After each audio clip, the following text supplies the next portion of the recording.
Уул нь бол одоо энэ улс төрчид өөрсдийнхөө хүүхдийг улс төрд оруулж ирээд цаашаа ингээ янз бүрийн албан тушаалуудад лобби хийж томилоод ингээл яваад байна л да. Тэгэхээр зүгээр энэ байдал юу нэ хэр зэрэг зүв бэ? Одоо та бас өөрийнхөө хүүхдийг бас юу гэдэг төрийн албанд оруулаач ч юм уу цаашдаа бас нэг өөрийнх нь улс төрийн карьерийг нь бас дэмжиж өгье гэсэн бодол байдгүй. Надад бол тийм бодол байдгүй шүү дээ. Магадгүй дөрөвдүгээр үеийн сайдыг төрүүлчих чинь билүү гэсэн бодол байдгүй. Мэдхгүй тэр одоо өстө нөгөө хувь зургаараа л болох байх. Тэрнээс одоо би одоо хүүхдээ сайд болох ёстой шүү ч гэдэг юм уу, жид их ёстой шүү гэсэн тийм юм байхгүй л дээ. Миний хүүхдүүд бол өөр өөрсдийнхөө юугаар л явах байх. Зурсан зураг одоо ямар байна те. Тэгээ бид бол мэдээж хэрэг гэр бүлийн хүмүүжил гэдэг юмыг бол олгож байгаа. Тэгээд өөрсдийнхөө сонирхлоор л явна.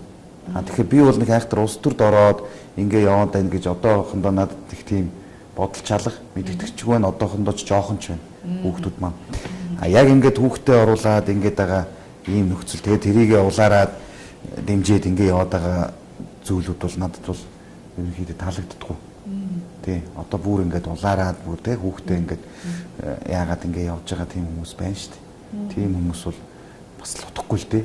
Одоо анх ардсан намд хэлсэл 2001 оноос хойш чинь яг улс төрийн зүгээр идэвхтэй ярьдаг тийм л хүн байлаа шүү дээ. Гэхдээ бол одоо хувийн салбарт ажиллаад бас тодорхой хэмжээнд гэр бүл аваа явчих ийм одоо байдал руугаа орчоод тийм боломжтой болчоод тэгээд дараа нь бол одоо улс төр рүү орсон.